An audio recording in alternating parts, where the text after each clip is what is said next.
آج کے زمانے میں یہ بات پورے زور سے کہی جاتی ہے کہ جب آپ نے راز بتا دیا تو پھر وہ راز نہیں رہا، اور واقعتاً آج ایسے ہی ہے، لیکن ماضی میں ایسا نہیں ہوتا تھا۔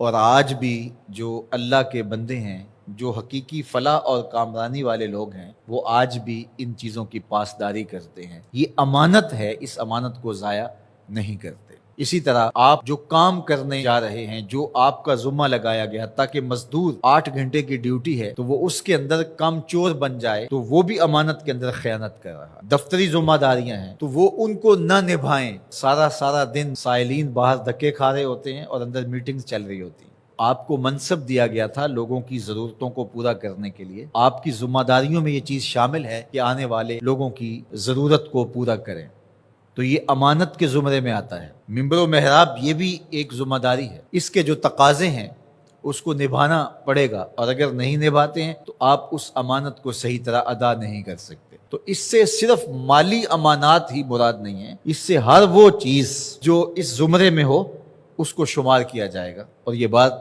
اچھی طرح ذہن میں رکھی جائے کہ امانتیں سپرد ہی ان کو کرنی چاہیے کہ جو امانتوں کو ادا کرنے کی اہلیت رکھتے ہیں۔ ان لوگوں کو معاملات سپرد کر دیے جائیں جو ان معاملات کو نبھانے کی اہلیت ہی نہیں رکھتے، تو پھر نتیجہ کیا ہوگا کہ وہ نبھانا چاہیں گے بھی تو نہیں نبھا سکیں گے۔ ایک تو ہیں ہی نا اہل، اور پھر اوپر سے خائن بھی ہوں، کم چور بھی ہوں، تو پھر کیا نتیجہ نکلے گا؟ لیکن اگر خائن اور کم چور نہ ہو، نا اہل ہوں، ڈرائیونگ سیٹ کے اوپر آپ اس کو بٹھا دیں جو ڈرائیونگ نہیں جانتا ہے اور وہ بہت مخلص ہے، تہجد گزار ہے، شب زندہ دار ہے، تو اس کی شب زندہ داریاں، اس کی تہجد گزاریاں، اس کا صائم الدہر ہونا، اس کا قائم اللیل ہونا، کیا گاڑی کو کھڈے میں گرنے سے بچا لے گا؟ تو وہاں بٹھانا اس کو چاہیے جو کہ اس منصب کے تقاضوں کو پورا کرنے کی اہلیت رکھتا ہو۔ جو اہلیت نہیں رکھتے ہیں ان کے ذمے آپ کوئی کام لگا دیں گے تو اس کا نتیجہ یہی ہوگا کہ وہ کام صحیح ہونے کی بجائے الٹا خراب ہوگا۔ اللہ کے محبوب علیہ السلام نے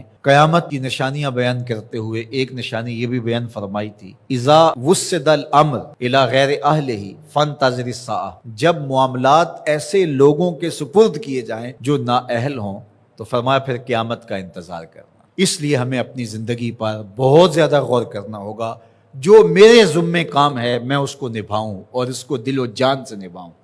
مجھے جو منصب دیا گیا ہے ممبر و محراب کا، میں اس کو پورا کروں۔ اگر آپ کے ذمے پھولوں کی ایک کیاری میں پانی لگانا ہے تو آپ وہ کام کرنے جا رہے ہیں جو آپ کر نہیں سکتے، اور آپ کہتے ہیں کہ نہیں میں ممبر پہ بیٹھ کے خطابت کروں گا، وہ تو آپ کا منصب ہی نہیں ہے۔ آپ کو جو کام دیا گیا ہے وہاں گوڈی میں کوتاہی نہیں ہونی چاہیے، وہاں وقت پہ پانی ملنے پہ کوتاہی نہیں ہونی چاہیے۔ ہر بندہ جو اس کا منصب اور اس کا جو دائرہ کار ہے، جب اس میں کام کرنے لگ جائے گا تو نتیجہ کیوں پیدا نہیں ہوگا؟ یہاں مسئلہ یہ ہے کہ ہر بندہ کہتا ہے کہ میں یہ کروں گا جو وہ کر ہی نہیں سکتا ہے، اور کچھ لوگ توقع بھی لگا کے بیٹھتے ہیں اور ہم حیران ہوتے ہیں کہ یہ کس طرح ہو سکتا ہے، جو ضابطہ اس کے مطابق ہی کام ہوتے ہیں۔ تو اللہ تعالیٰ جل شانہ اس قوم کی حالت نہیں بدلتا جو اپنی حالت خود بدلنے کے لیے آمادہ نہیں ہوتی۔ آج امت مسلمہ کا مسئلہ یہ ہے کہ امت مسلمہ میں وہ صلاحیتیں جو ہونی چاہیے تھی، ایک تو مفقود ہیں، دوسرا تقسیم کار نہ ہونے کی وجہ سے آج امت لڑکتی چلی جا رہی ہے، اور آج ہم وہاں کھڑے ہیں جہاں ہمیں کھڑا نہیں ہونا چاہیے تھا۔ خدا کرے کہ اس چمن میں بہار آئے اور یہ امت پھر فروغ پائے، اور اگر ہم اپنے حصے کا کام نہیں کریں گے تو اللہ تعالیٰ جل شانہ اس دین کو کبھی مٹنے نہیں دے گا۔ یہ بات ذہن میں رکھیے گا، یہ دین غالب ہی رہے گا، یہ دین ہمارا محتاج نہیں ہے۔ اللہ ہماری جگہ کسی اور شخص کو لے آئے گا اور اس کے ذریعے سے دین کو غالب کرے گا۔ اس لیے ہم نے اپنے حصے کا کام کرنا ہے، اس کو کبھی بھی ترک نہیں کرنا ہے۔ تو بات امانت کی چلی، تو امانت صرف مال کی نہیں ہوتی۔